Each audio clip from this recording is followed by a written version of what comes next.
Welcome to another quiet journey into the past. As you settle in, whether to rest, to sleep, or simply to drift alongside history for a time, allow your breath to slow and your thoughts to soften. This is not a story to challenge your mind or startle your senses. It is a gentle unfolding of days long gone and people long forgotten, yet whose lives echo faintly in the quiet spaces of our present. Tonight, we sail back to the North Sea, to the salty spray of cold waters and the low hum of wind across wooden roofs and turf walls. We'll walk slowly through the rhythms of a Viking fishing village, not the raiding ships or flaming battles of myth, but the steady, grueling, silent work of survival on the edge of the known world. This isn't the Viking world of heroes and sagas.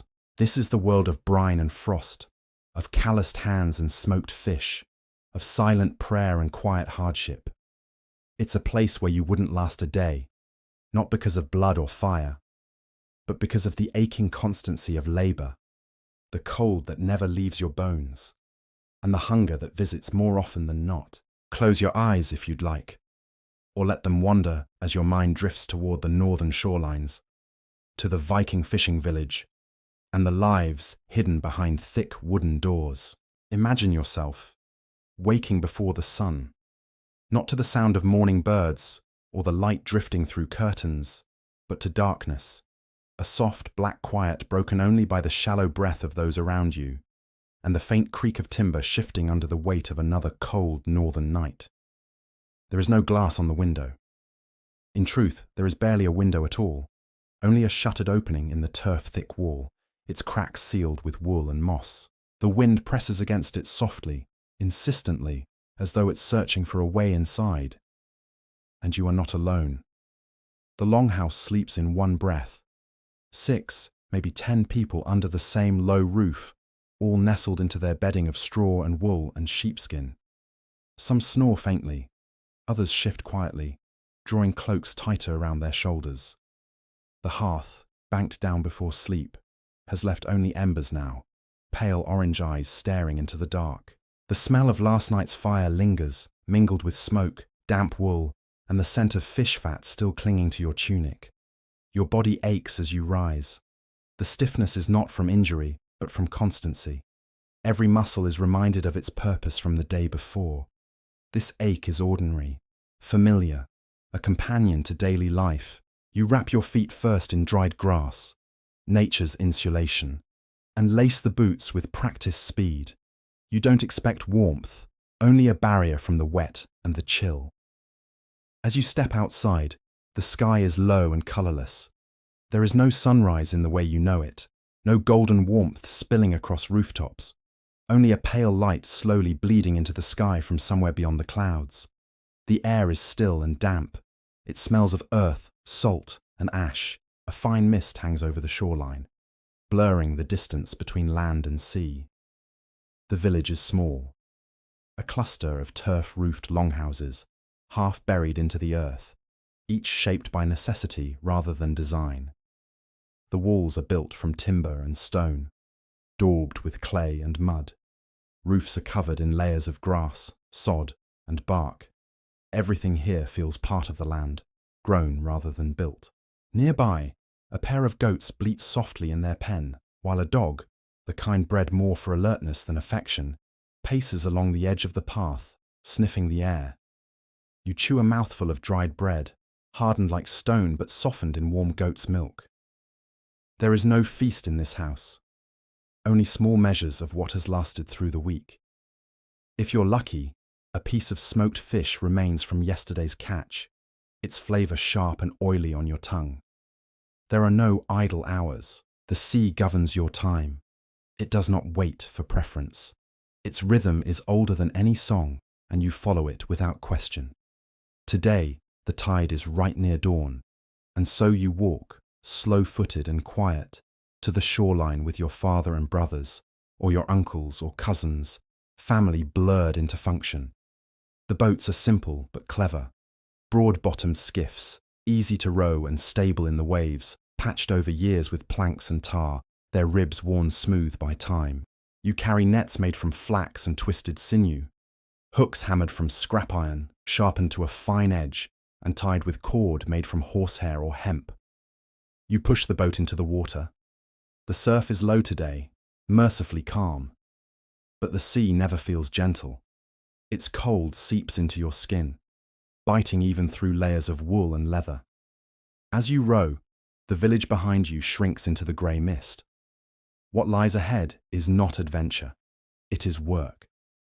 No sonar, no instruments. You read the water like a language, watching for shadow, for the sudden flicker of movement, for birds diving where fish break the surface. Herring, cod, sometimes flatfish or the occasional seal if you're bold enough. There is no expectation, only effort. You cast your line, you wait, you hope. And when it does, you haul in the net with your whole body, arms burning, back straining, boots slipping against the damp floorboards, the fish thrash against the fibres, scales flash silver in the low light. You kill quickly, quietly, without ceremony. But sometimes the sea offers nothing, and then you return empty-handed. That is not failure. It is simply the rhythm of life. By midday, your fingers are numb. The wind has changed. It smells more of snow now. You guide the boat back through shallow surf, the oars dragging through the foam like tired arms. Your boots fill with cold water as you pull it ashore. Then comes the work of preservation. You carry the fish to the smokehouse, an old squat building with soot-caked rafters and walls that drip with decades of brine and resin. Inside, a slow-burning fire sends coils of smoke upward. Rows of fish hang from wooden beams, their skin curling as the smoke seeps into every pore. The smoke stings your eyes, but you stay. You turn the fish, tend the fire, adjust the stones beneath the racks. Your clothes will smell of it for days. You don't mind. The smoke is security. Without it, your catch will rot. And there is never enough to waste. The women of the village are no less busy. They clean and gut fish with quick, practiced hands. They stir large pots of barley porridge over the hearth. They gather firewood, comb wool, card flax, mend tunics, boil herbs. They care for the children, the animals, and the old. Their work is unending. Their labour is invisible to the sagas, but not to the survival of the village. Younger children carry water from the stream, slow, careful, spilling more than they keep. Others gather reeds and grasses, twist rope, tend to the goats, patch holes in baskets. There is no school. Learning happens through repetition. By the time you are 10, you can tie knots blindfolded, gut a fish in under a minute, and mend a tear in your tunic with bone needle and sinew thread. You don't ask why. You just do. Evenings arrive slowly. The sky darkens, not with brilliance, but with weight. The fire in the longhouse is coaxed into a steadier glow. A stew simmers, thin but hot. Tonight it smells faintly of turnip and dried meat. The flicker of flames casts long shadows across the walls. After dinner, the nets are examined. Holes are rewoven. Tools are sharpened. A wooden comb is passed around, its tines worn smooth by years of use. Hair is tidied. Cloaks are brushed of straw. Boots are placed near the fire to dry. Not a loud tale, not an exciting one, just a slow-spoken memory. A sea spirit seen by someone's grandfather. A strange star that once appeared above the fjord. A troll that stole the neighbour's pig. These stories are told without flourish. Their power is in the repetition. In the quiet belief they carry. You lay down again on your straw bedding. The dog curls near the fire. The goats rustle gently in their corner. Outside, the waves continue. Their rhythm matches your breathing now. Slow, steady, cold. And as your eyes begin to close, the last thing you hear is the wind pressing softly against the wall. Not a threat, just a reminder that tomorrow and the day after will follow the same rhythm. That the sea will call again, and you will answer, because this is not a place of rest. It is a place of repetition, of survival, of quiet strength built in silence. And you would not last a day. You've likely never heard her name. There are no monuments to her memory. no sagas that shout her deeds from mountaintops, no weathered stones carved with her likeness. She ruled no kingdom, led no army, claimed no crown, and yet she was a queen. In the way the sea makes someone sovereign and the seasons bend quietly to a life's rhythm. Her name was Asa of Vagafjörður. She lived more than 1,000 winters ago in the cold arms of the northern fjords, where the cliffs plunge sharply into black water, and daylight in winter is little more than a rumour. What we know of her comes not from royal scribes or triumphal scrolls, but from fragments, scraps of oral memory handed down through generations, folded into fishing tales and clan lore, and from the remnants of her life, unearthed where her village once stood, a few feet beneath the soil, beside the bones of whales and the rust of iron hooks. Let us imagine her, not as a shadow, but as a woman, not draped in myth, but clothed in the rough, layered linens of a fisher's wife, a thick wool cloak mended at the shoulders, a brooch of carved soapstone, salt still clinging to her sleeves. She rose early, always, before her daughters stirred, before the embers were coaxed into flame.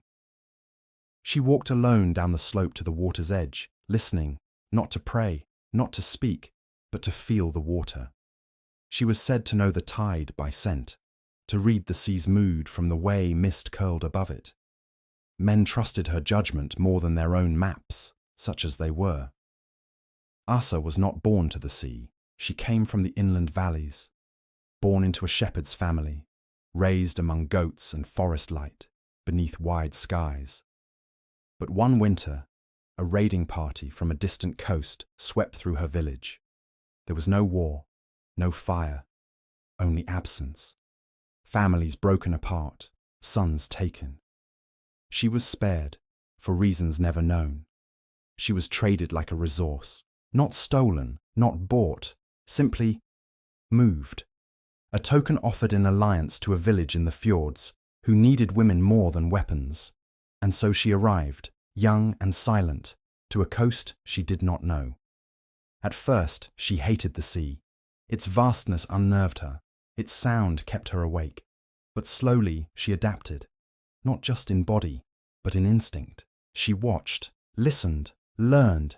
She saw how the villagers treated the ocean not as a beast to be conquered, but as an old, unpredictable neighbour, one whose moods must be respected, one who punished arrogance with silence and rewarded patience with bounty. Asa began to organize. She was not loud, she did not command, but in small ways she changed the rhythm of the village. She built a second smokehouse, farther from the surf, where mould would not settle in the beams. She taught women from the inland valleys how to mend nets, skin fish, dry herbs for wound poultices. She encouraged the building of a tide pool barrier, so children could safely gather shellfish when the sea receded. Men began to ask her opinion, not out of obligation, but necessity, when to sail, when to stay ashore, where the herring might school, how the fog would move. When her husband died, pulled into the cold during a winter storm, she did not weep publicly. She tied her cloak, took the boat rope from his hands, and rowed them both back to shore. For years after, she sailed alone. No one called her queen. The village had no titles. But when disputes arose about boundaries, inheritance, lost nets, stolen goats, it was Asa who was summoned. And when she spoke, her words were quiet, but final. She raised 3 children. One died of fever in the 3rd winter. Another, a son, left to join a merchant fleet and was never seen again. Her youngest, a daughter named Frides, remained, fierce and quiet like her mother, said to fish better than any man in the village. They worked side by side, often in silence, the kind of silence that speaks volumes to those who know how to listen. Asa's village thrived modestly during her years. It did not grow wealthy. There were no windfalls. But it did not suffer the way others did. When famine came to neighbouring fjords, they had stores of smoked fish. When war came down the coast, the raiders passed them by, perhaps because they had nothing to steal, or perhaps because Asa sent them away with words or with warning. And then one year, she was simply gone. Not dead in her bed, not lost at sea, just gone. Some say she left in a boat during a red dawn, rowing alone into the fog. Others say she walked into the hills with a satchel and vanished into the trees. Still others claim she never existed at all, just a name, Asa, meaning goddess, or ashes, or something older than language. But then, archaeologists found the bones, not of Asa herself, but of a woman buried separately on higher ground, beside a stone circle etched faintly with fishing hooks and wave lines. A rare burial, a separate one. The grave was older than the others, contained no weapons but many tools, hooks, spindle whorls, a comb, a cloak pin carved with symbols of waves and gulls.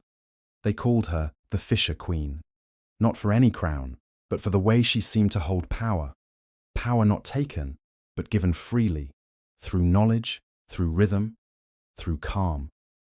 Her legend lives now in fragments, a lullaby, still sung in a pharaoh's village, where the mother speaks of a woman who knew the tide's true name, a pattern etched into a net weight, passed down through generations, a spot on the shore where no one moors, because the sea there feels watched. Asa's story is not about conquest. It is about continuity, about what it means to lead quietly, about how presence, patience, and precision can shape a people more deeply than shouts and swords. She ruled without ruling, and perhaps, in the rhythm of her days, she found a kind of peace unknown to kings. They are always finding bones, not the kind stacked in tombs or entombed in gilded halls, but quiet ones, unadorned, disarranged, hidden beneath layers of peat, behind storm-tossed drift, or unearthed when a shoreline gives way to erosion. Viking bones, silent remnants of lives long since returned to the earth. When we think of archaeology, our minds drift to gold, to swords, to treasure. But for Viking fishing villages, the treasures are smaller, quieter, easier to miss. They are a finger-length fishhook carved from bone, a rusted knife handle, a child's wool mitten preserved in the frozen soil. These villages did not leave behind great monuments. They left habits, patterns, traces of repetition so ingrained they wore into the land like breath into glass. Imagine, now, the archaeologist at work, not with shovels and fanfare, but with small brushes, soft cloth, quiet reverence, bent low in the wind, sweeping back the centuries. One such village was found along the coast of what is now Norway, a stretch of low land that once sloped gently into the fjord, until the sea reclaimed its edge.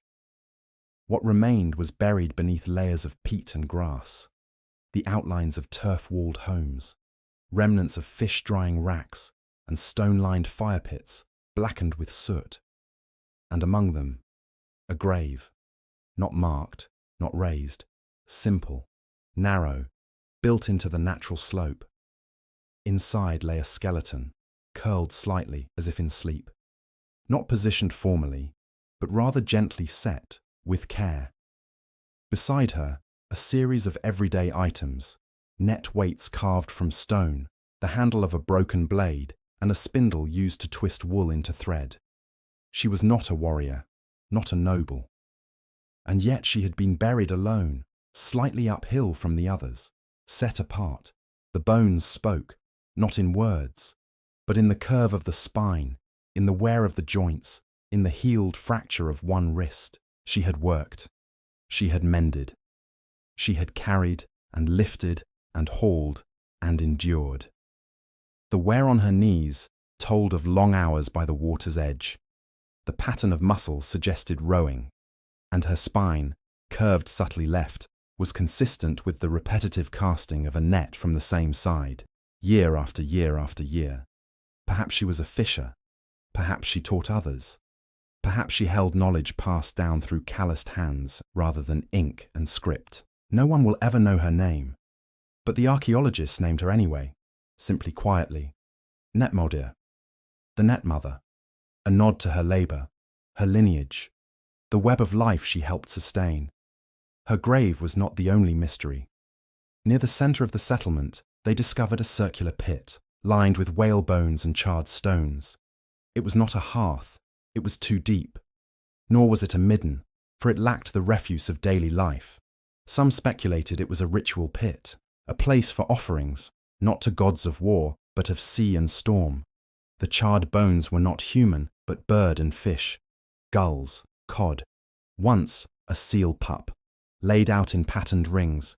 It may have been a site for calling favour from Njord, god of the sea, or to Ran, the dark goddess of the drowned, who was said to pull men from their boats by the hair if angered. Offerings were subtle in these places. No golden idols, no carved altars, but gestures, a scrap of wool, a smooth stone, the best part of a meal tossed to the tide. In one household ruin, archaeologists found a carefully stacked pile of shells, all from one type of mussel, each one opened delicately along its seam. On the top, a single carved wooden bead. A child's grave was found nearby, small, barely longer than a sword. It is not difficult to imagine the link. Perhaps a ritual, perhaps remembrance, perhaps nothing more than a quiet act of mourning, repeated until it became part of the rhythm of life.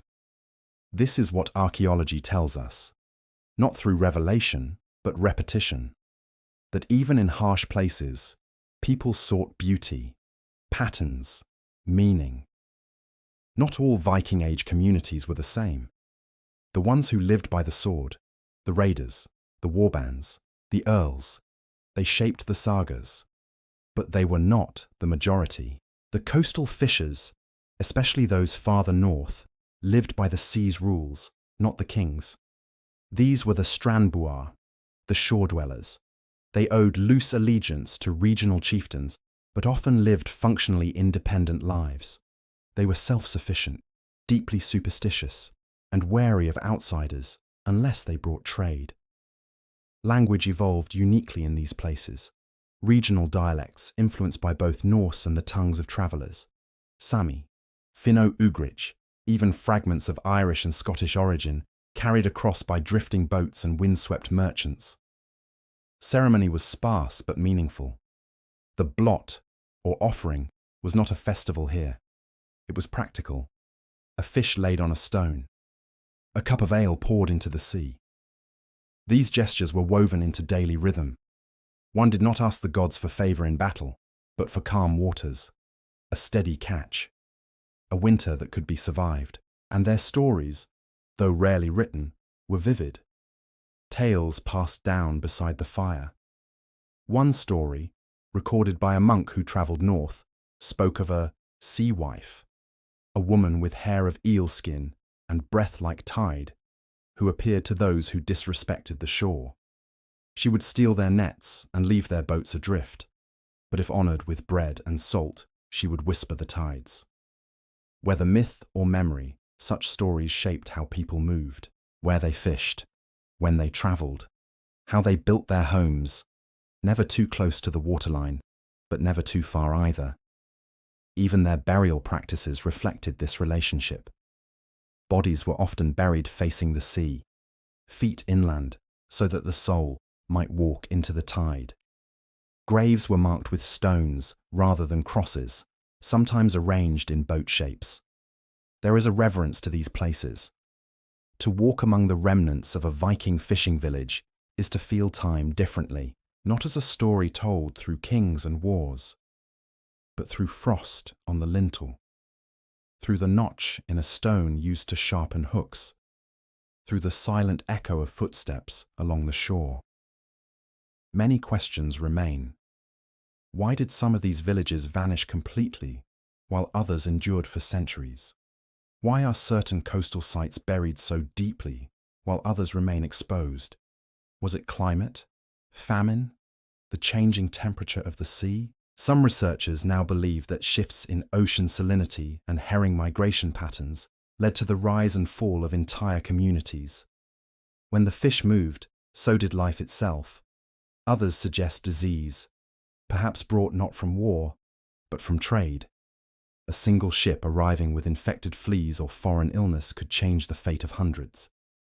There are tales, rare and hushed, of entire villages falling silent, boats abandoned, fires cold. One chronicle, written in the 12th century, spoke of a fjord where the wind spoke louder than men and no lights burned for 3 winters. Whether that was truth or myth, no one knows.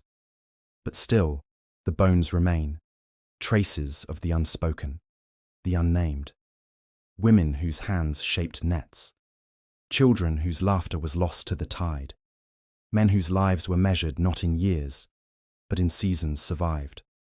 And though their names are gone, their rhythm remains, etched into the stones, preserved in salt, carried on the wind, when the tide is low and the mist rolls in. Imagine now a feast hall, its walls tall and timbered, draped in woven banners that ripple softly in the flickering light. The air is thick with the scent of roasted meat, of herbs, of the slow-burning coals that heat the long central hearth. There is music here, soft, plucked strings, and the hum of low voices.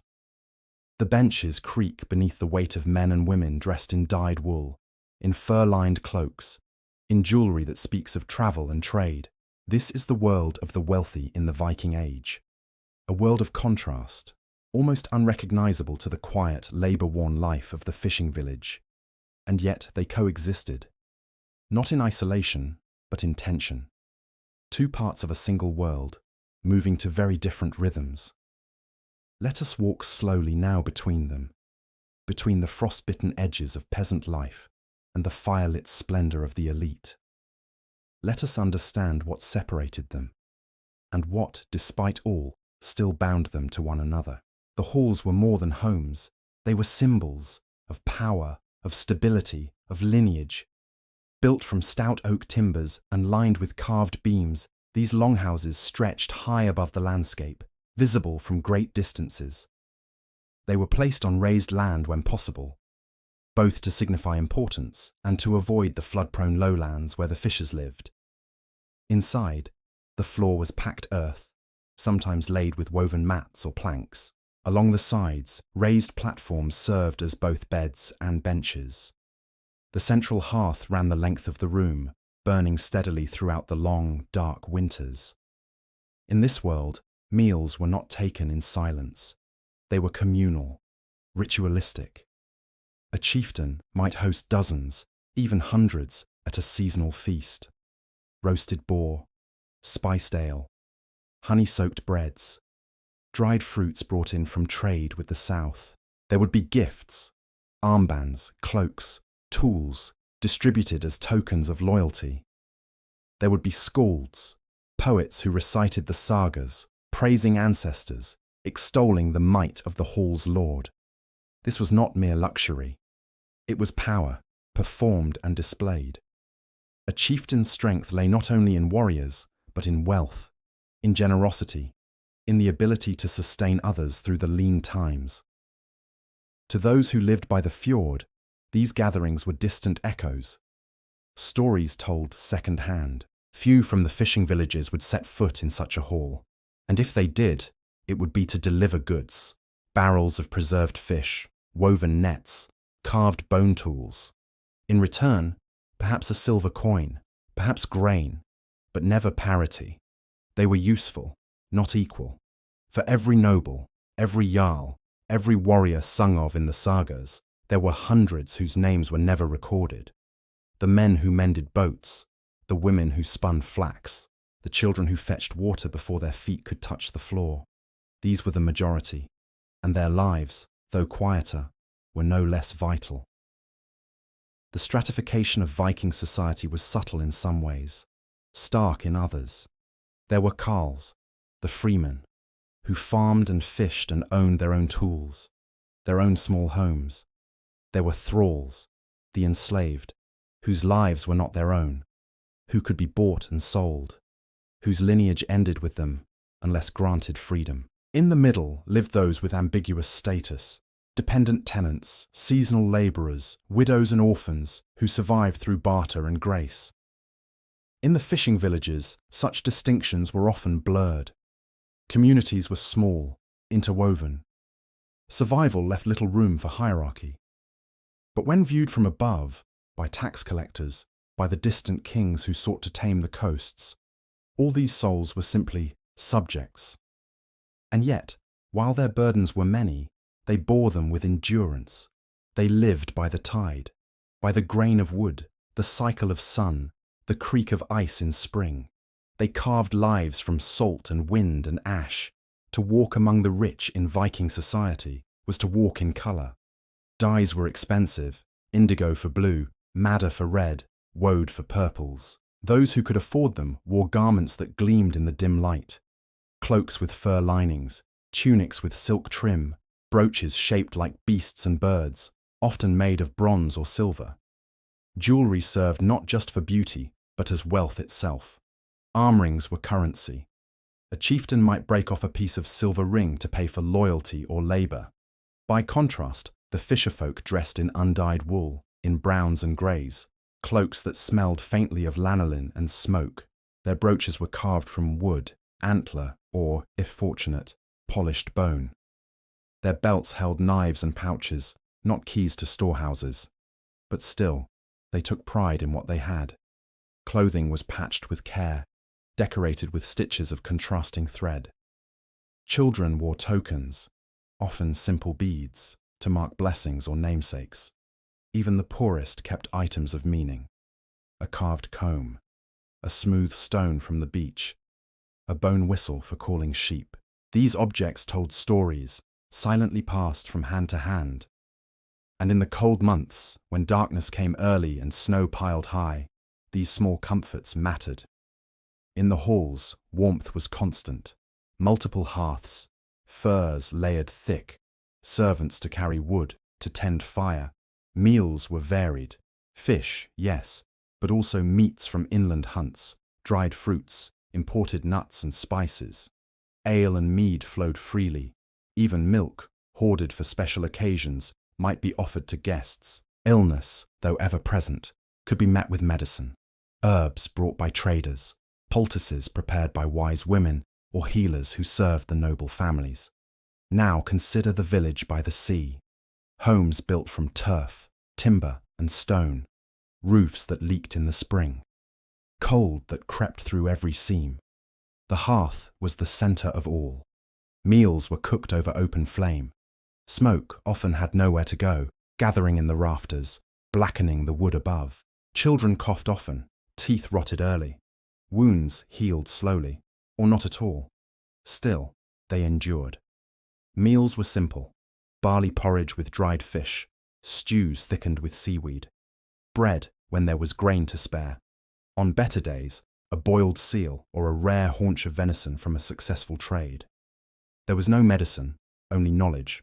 Salt for wounds, moss for bleeding, sage for fever. Old women taught these things, not as science, but as rhythm. When illness came, it was faced with quiet. No wails, no protests, just the steady preparation of what must be done. And yet, despite the contrast, these worlds were not completely separate. Trade brought connection. Fishermen brought their catch inland. Nobles bought dried fish in bulk to feed their halls. Tools moved from coast to court. Even ideas flowed. Superstitions, songs, fragments of the world beyond. Once, a carved walrus ivory piece was found far inland, in the home of a wealthy jarl. Its style matched no local craft. It had come, most likely, from the far northern shore, a place where the sea ruled and the wind never ceased. It had passed through many hands, each holding it briefly, each valuing it differently. In that small object, the worlds met, the raw and the refined, the fish-smelling hands of the netmaker and the ring-bedecked fingers of the nobleman. And so it was with much of Viking life. Contrasts, yes, but also connections, threads in a larger tapestry, woven not in silk or wool, but in wind and time and salt. The wind has softened now. It brushes gently across the village roofs, rattling loose thatch and drawing low whistles through the slats of wooden walls. The tide has turned, and the sea, once bustling with workboats and laden nets, has quieted. Only the occasional creak of timber, the soft splash of water against the shore, and the sigh of gulls overhead remain. You've walked far tonight, from the narrow, salt-streaked paths of a Viking fishing village to the grandeur of long halls lit with fire and song, from the damp cloaks of labourers to the silvered brooches of chieftains. You've stepped across time, not to marvel or judge, but to witness, to feel, to drift, slowly, into the rhythm of a world that no longer moves, but once did. This world, cold, enduring, and utterly human, was stitched together from the simple efforts of many hands. It was not a place of unending war or roaring battles, as legends often say. More often, it was a place of waiting, of tending, of hoping that the fish would return, that the ice would break, that the next winter would not take too much. And though the sagas remember kings and conquests, what history often forgets are the quiet lives, the ones lived beside the sea, with no glory but their persistence. Imagine the fisherman returning to his home after a long day at sea. His cloak is heavy with salt, his hands are stiff with cold, but the hearth glows gently in the corner of the room.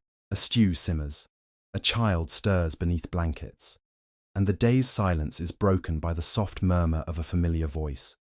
There is comfort there, not luxury, but belonging, not wealth, but warmth. As you lie back now in your own bed, the modern world feels far away, the engines, the electric lights, the schedules and screens. Instead, you are adrift in simpler echoes of wool-wrapped days and sea-washed nights, of smoke curling toward a thatched ceiling, of gulls wheeling across the sky.